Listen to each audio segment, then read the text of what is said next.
आज आपको हमारे गिरधर लाल जी की प्राप्ति को कारण बताऊं।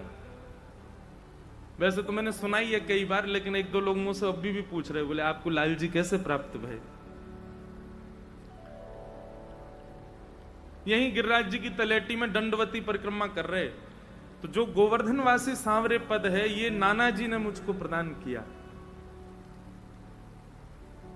तो जब नाना जी ने ये पद मोकू दियो तो मुझसे एक बात बोली उनने कि लाला, श्री चतुर्भुज दास जी जब विरह आतुर होकर के इस पद का गान कर रहे थे तो ठाकुर जी इतने प्रसन्न है गए और प्रसन्न है करके चतुर्भुज दास को हृदय से लगा लियो और चतुर्भुज दास से बोले, हे चतुर्भुज दास, अब मैं तोय छोड़ के कहीं ना जाऊंगा, निरंतर तेरे पास ही रहूंगा, लेकिन मैं तुमसे इतना प्रसन्न हूं कि मैं तेरे या पद को वरदान दे रहा हूं, जो या पद को नित्य गावेगो मैं वाकू भी प्राप्त है जाऊंगा। ये नाना जी ने मुझको बताई, बोले लाला या पद को वरदान है कि याकू जो नित्य गावेगो वा के पास ठाकुर जी अपने आप आ जाएंगे।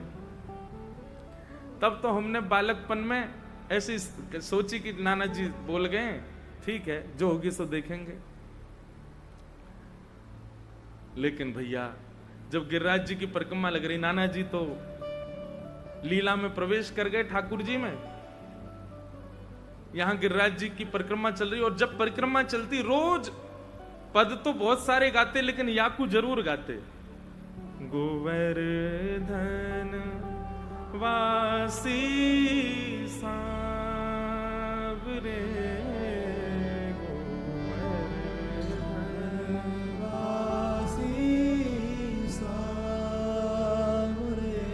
और या पद को गाते गाते ना एक मन में भाव आयो, हम ठाकुर जी से कहते हैं लाल जी हमारी परिक्रमा इतनी लंबी जो चल रही है ना, इतना समय जो लग रहा है, मुझको लगे कि जैसे हम आपके बिना ना रह पा रहे, तुम बिन रहो ना जाए, ऐसे कभी कभी लगता ठाकुर जी भी मोसो कह रहे हैं तेरे बिना रहो ना जा रहा मुंह पे, तू यहीं रह जा, यहीं डट जा। 10 दिन है गए, 10 दिना में मैं राधा कुंड से मैंने परिक्रमा शुरू करी और मैं जतीपुरा पहुंचा 10 दिना में, यहां तो 1 किलोमीटर 2 किलोमीटर आगे। वाक्य बाद कथा आ गई, हम चले गए। तो जनवरी को महीना महाराज जी और श्रीनाथ जी के प्रथम दर्शन करवे गयो मैं नाथ द्वारा दर्शन करवे गए। तो वहां श्रीनाथ जी के दर्शन करते भये मैं जैसे ही सामने पहुंचो ठाकुर जी के, तो वहीं नाथ द्वारा मंदिर परिसर को एक बालक मोसो बोलो, भैया तुम तो वही हो ना जाने वो गायो गोवर्धनवासी सांवरे। मैंने कहा हाँ भैया वही है। बोले जय जय को सुनाओ ना, श्री जी को सुनाओ। तो 2 पंक्ति मैंने वहां भी गाई, दर्शन को नैना तपे, वचन सुनन को कान, मिलवे को हियरा तपे, ये के जीवन प्राण, गोवर्धन वासी सांवरे, गोवर्धन वासी। और बाबा ये भाव कहते कहते मन में आई कि हे लाल जी, आप अजब कुमारी के काजे हमारे वृंदावन को छोड़ करके यहां राजस्थान में आ गए। कभी ऐसी कृपा होगी, क्योंकि ऐसा मैंने कहीं सुनो है कि श्रीनाथ जी संभवतः कभी ना कभी वापस गोवर्धन में आएंगे, वापस पधारेंगे गिरिराज जी में और यहीं विराजेंगे श्री गोवर्धन में, वही श्रीनाथ जी। ऐसा मैंने कहीं सुनो है, प्रमाणित बात नहीं है पर कहीं सुनी है कि ऐसी आचार्यवाणी है कि लाल जी एक ना एक दिन विराज जाओ, थोड़ी देर लाल जी एक दिन पुनः वापस पधारेंगे। तो मैं बस ठाकुर जी से एक बात कह रहे हो, खड़ो खड़ो, मैंने कही हे लाल जी, ये अनुग्रह आप तब कर दो ना कि जब तक हम जीवित हैं हमारे नेत्रन के सामने आपको पुनर्आगमन है जाए गोवर्धन में, और हम अपनी दृष्टि से देखें कि श्रीनाथ बाबा दोबारा गिरिराज जी में विराज गए। तो ये भाव कह ही रहे हो बस इतनो कहकर के बस श्रीनाथ जी के दर्शन करके प्रथम बार दर्शन किए श्रीनाथ जी के, और जैसे ही निकलो बाहर तो बस वहां से प्रस्थान करके अपने जय हो महाराज जी की जय, प्रणाम। दर्शन करके जैसे ही बाहर निकले तो जो दुकानें हैं वहां जहां श्रृंगार प्राप्त होता है ठाकुर जी का, वहीं कहीं कथा चल रही, हमारी प्रथम कथा द्वारिका की, कोई सुन रहे हो बैठ के। मन में बात आई कि भैया ये कौन, कहां से कथा सुनाई दे रही है, कौन सुनना है।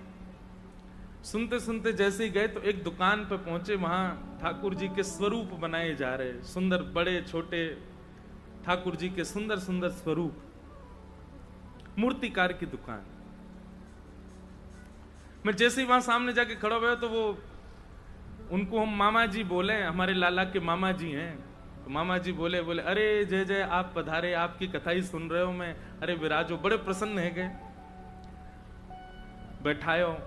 बोले एक वस्तु आपकी मेरे पास है, और आपको 2019 की बात है ये, और प्रथम कथा वही 2015 में, तो बोले इतने वर्षों से एक वस्तु आपकी प्रतीक्षा कर रही है 2015 से। मैंने कौन सी वस्तु? भीतर गए और भीतर से सुंदर एक लाल वस्त्र में, और हमारे प्यारे गिरधर लाल जी उनको लेकर के आए और हाथन में थमाई दिए। बोले ये आपकी प्रतीक्षा कर रहे हैं। मैंने कि ये कहाँ है? बोले आप खोल के देखो। खोल के देखे तो प्यारे गिरधर लाल जी विराज रहे। उनने कही बोले कि इनमें एक अद्भुतता है। मैंने कहा, बोले मोकू स्वरूप सिद्ध करने में महीना लग जाए, 1.5 महीना लग जाए, और अधिक समय भी लग जाए इतने छोटे ठाकुर जी स्वरूप बनावे में, पर ये जो ठाकुर जी हैं, ये आपकी प्रथम कथा श्री द्वारिकाधीश की प्रथम दिना मैंने बनावे शुरू किए, और 8वें दिना ये ठाकुर जी सिद्ध है गए। तो पहली बार 8 दिना में ठाकुर जी सिद्ध भय, और वो भी इतने सुंदर नेत्र, इतने सुंदर मुस्कान, ऐसे सुंदर ठाकुर जी के स्वरूप।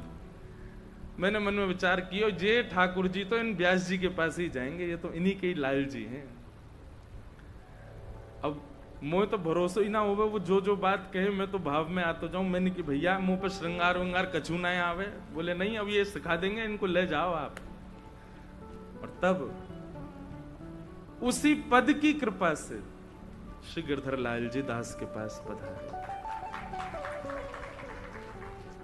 और दंडवती जद्दीपुरा पे ही रुकी। भाई ठाकुर जी आ गए, ठाकुर जी की सेवा प्रारंभ हुई, फिर होली पे ठाकुर जी ने पूरी दंडवती पूर्ण कराई। तो ठाकुर जी कितना अनुग्रह करके आए। मैं इसीलिए बहुत जोर देता हूं इस बात पर कि रसिक जनों की वाणी को नित्य गाना प्रारंभ कीजिए। उस वाणी से ठाकुर जी प्रसन्न होते हैं। रसिकाचार्यों की वाणी से ना जाने कब कहां कृपा ठाकुर जी कर दें। मैं अधिकतर कथाओं में वाणी का ही गायन करने का प्रयास करता हूं, चाहे वो हमारे अष्ट सखा के हों, चाहे हमारे स्वामी श्री हरदास जी की वाणी तो कभी कभी बड़ी कठिन लगती है गाने में, पर फिर भी मैं प्रयास करके गाता हूं। सब रसिक जनों की वाणी गाते हैं, इससे ठाकुर जी प्रसन्न होते हैं। और यही अष्ट सखाओं की वाणी में से चतुर्भुज दास जी की वाणी का ही प्रभाव है कि श्री गिरधर लाल जी पधारे। गोवर्धन वासी सांवरे तुम बिन रहो ना जाए। तो जतिपुरा में थी तब परिक्रमा, जतिपुरा पर रोक करके हम कथा करने चले गए, और उसी बीच में नाथद्वारा गए। नाथद्वारा से ठाकुर जी आए साथ में, और फिर ठाकुर जी के सहित आधी परिक्रमा पूरी करी।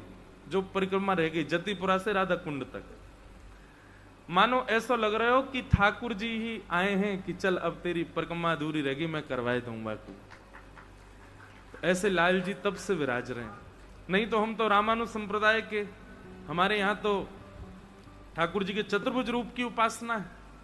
हमारे यहाँ के जितने भी दिव्य देश हैं, हमारे जितने भी इष्ट हैं, वे सब भी दक्षिण भारत में ही हमारे सारे स्थान हैं। परंतु पुष्टि मार्ग के ठाकुर जी आकर के सेवा स्वीकार कर रहे हैं। और वो श्रीनाथ जी, वो श्री गिरधर लाल जी सदा गिरिराज जी में ही रहते हैं। या हमारे मेरो भी मन गिरिराज जी में ही ज्यादा लगे, श्री गोवर्धन नाथ जी के चरणन में ही ज्यादा लगे। ऐसे ठाकुर जी के परम आनंद के लिए गिरिराज जी में ही शायद जो विश्राम कथा होगी ना, वो गिरिराज जी में ही होगी, ऐसा लगे। यहीं पर ही ठाकुर जी को सुनाते सुनाते बस प्रस्थान करेंगे, क्योंकि इन्हीं कुंजन में ही वास चाहिए। गिरिराज जी में बड़ी सुंदर सुंदर कुंज हैं, बड़ी सुंदर सुंदर गुफा हैं। गर्ग संहिता में वर्णन है ठाकुर जी के सुंदर लीला विलास को। अब तो अदृश्य मात्र हो गई, कई भूमिगत हो गई, दिखती नहीं, दर्शन नहीं होता उनका, पर इन्हीं कुंजन में ठाकुर जी विराजमान रहे हैं। इन्हीं सुंदर गिरी कंदरान में ठाकुर जी रहे। युग युग अविचल राखिए यह सुख शैल निवास, श्री गोवर्धन रूप पे बलि जाए चतुर्भुज दास, गोवर्धन वासी सांवरे तुम बिन रहो न जाए। ऐसे गिरिराज जी में कथा भई, खूब आनंद, खूब सुख भयो। बाबा श्री चित्र विचित्र बिहारी दास जी को बारंबार धन्यवाद, धन्य भाग्य कि ये अवसर प्रदान कियो।